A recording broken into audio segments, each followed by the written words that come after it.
Senate Republican leader continues to bring the same partisan Republican spending bill. I think this whole thing really just highlights a deep, deep cynicism in how things are run these days. Okay, I get the conservative frustration, I do, but I see it differently. A main issue for me is that Republicans keep offering these, what they call clean CRs, continuing resolutions. But we can't just accept them because allegedly they hide these deeper automatic cuts down the line, sequestration, right? That would just gut vital programs like SNAP. So I think Leader Jeffries is absolutely right to hold the line. Look, it's not about wanting a shutdown. It's about using the, frankly, only leverage point available to protect essential services. Leverage? That's an interesting way to frame what I see as a moral betrayal. Leverage? I mean, tell that to the federal worker sitting at home unpaid.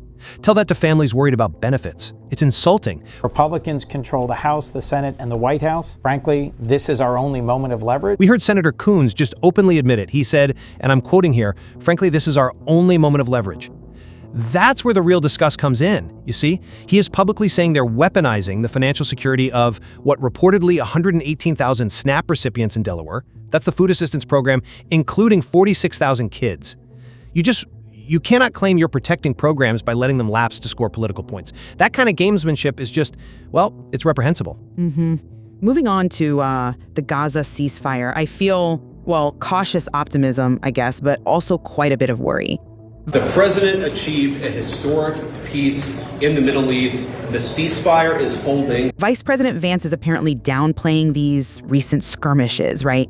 He's saying things like the president's peace is going to hold, talking about President Trump's leadership.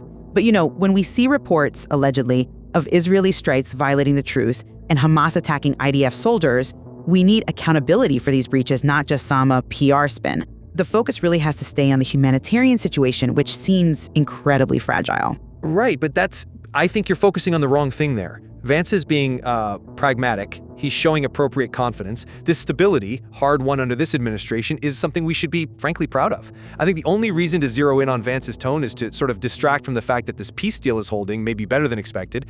Despite the constant aggression from terrorist groups, Hamas is reportedly the one actively trying to blow up the deal, not the administration trying to hide things. They are the threats to stability, not the vice president reassuring people.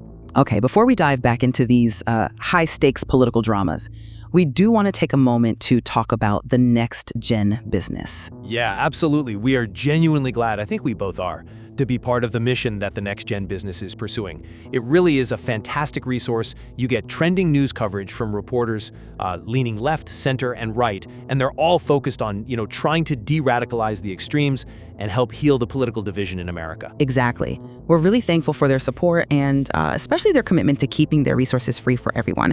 They even have that free Become a Reporter challenge. Okay, so back to the political battlefield specifically. For years and years, he's been attacking me, and it's one way, and he won't have me on. He's consistently not having me on. By the way, I'm moving on. I have no interest. Governor Newsom and his pretty defiant stance against Joe Rogan. Yeah, look, I think Newsom's comment calling Rogan the Facebook of podcasting was, sharp, yes, but also a necessary sort of defiant defense. It really captures the deep exasperation many progressives feel about these massive media platforms that allegedly just amplify divisive stuff and misinformation. To me, Newsom's just showing some emotional resilience, saying, look, I'm moving on from this petty feud. He doesn't want to legitimize a platform he sees operating that way. Oh, come on. I'm sorry. I don't buy that at all. What I heard was a bitter, frankly embarrassing rant from a governor whose policies have reportedly turned California into let's call it a cautionary tale, both fiscally and socially. It's got to be humiliating to get publicly snubbed like that, right? And his lashing out just screams image over substance.